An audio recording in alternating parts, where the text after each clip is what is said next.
First question I've got for you, Raven, is this one. Which responsibilities in social media and social media management and just the overall content creation of the marketing that you do, can you actually do? Which are those that you gravitate to and say, these are mine? What I do is graphic design and scheduling weekend posts. But yeah, that is basically mine. But I can do content planning, a little bit of content writing, research on the market or the competitors. And basically, I just focus on graphic design, but I can pretty much do everything that you need a social media manager can do. Which would you say is that your absolute favorite above everything else? I think it's really graphic design wherein I can create things I didn't know that, I can create before. And I think it's the most crucial part when it comes to like social media management because people, use their visuals to judge or to decide whether to click on the post or not. I think that what I do there is very... That makes sense. I like that too. I would say that and probably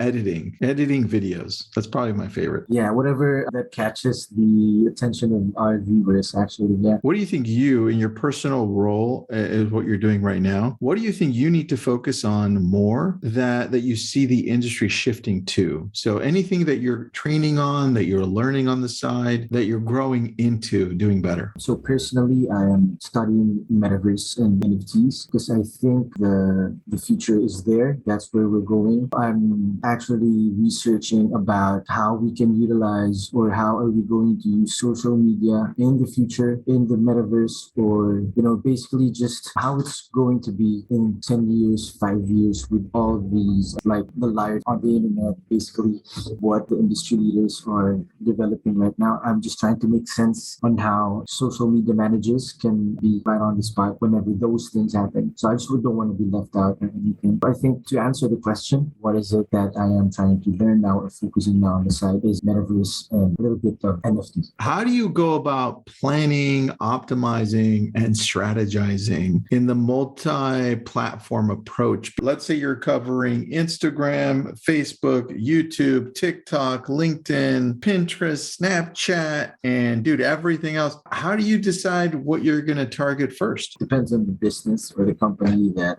I'm handling. Let's say it's a company that targets millennials or a company that targets CEOs. If it's CEOs, I'm gonna focus on the platform that is where the CEOs meet or where the CEOs are. A good example is LinkedIn. So instead of producing or taking my time to produce content on TikTok, which is a millennial platform, which is for the next few years is going to be the next big thing.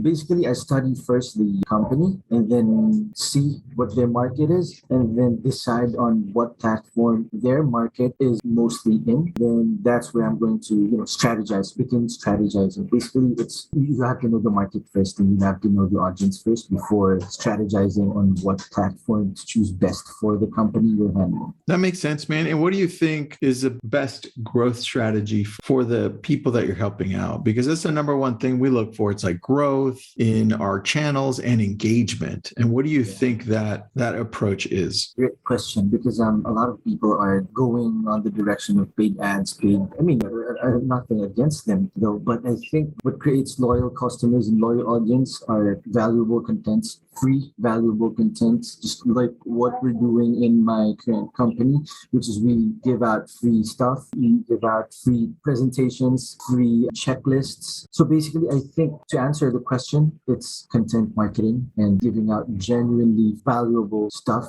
which is free. And then, just genuinely helping the people or your audience be better at what they do or what you guys are. How do you measure that? How do you measure whether or not you're doing a great job or whether your client is having success? A lot of people are going to measure it in terms of revenue or sales, but I think it depends on the campaign or what you're really trying to do. If it's just for awareness, you're going to have to measure reach or engagement. Whenever I'm trying to get the brand out there. But when lead mining or conversions, and then it's going to be a different. I can't give you like a one answer that fits all, but depends on everything that you are trying to pull off. Basically, for a general answer, we are trying to stay away from vanity metrics like followers, the like. We are focusing more on the engagement. That's when you know that you are hitting the right people, when the engagements are consistent.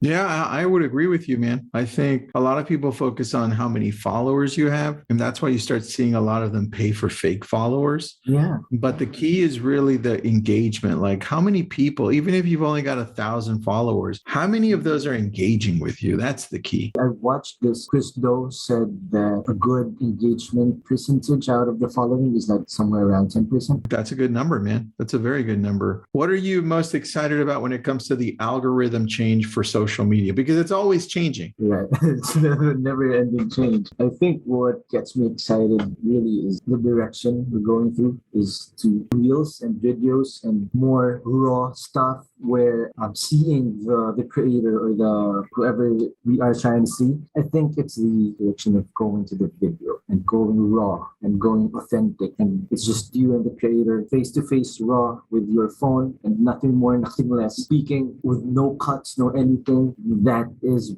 what I'm really excited about because this is the true form. To me, personally, this is the true form of social media. It's where you interact naturally and very raw across the internet and just giving something that is free, that is valuable. I see that and I agree with you on that. And I think the best form of doing that in social media, the thing that's favoring, the algorithm is favoring short video. Did you see that TikTok is increasing their video to 10 minutes now? Mm-hmm. That's crazy, right? Right. They're trying to take over, from what I've read, they're trying to take over YouTube by, instead of producing stuff or going to the direction of YouTube, they're trying to pull YouTube to play their game. And I think that's a great job on TikTok. I think so too, man. I think so too.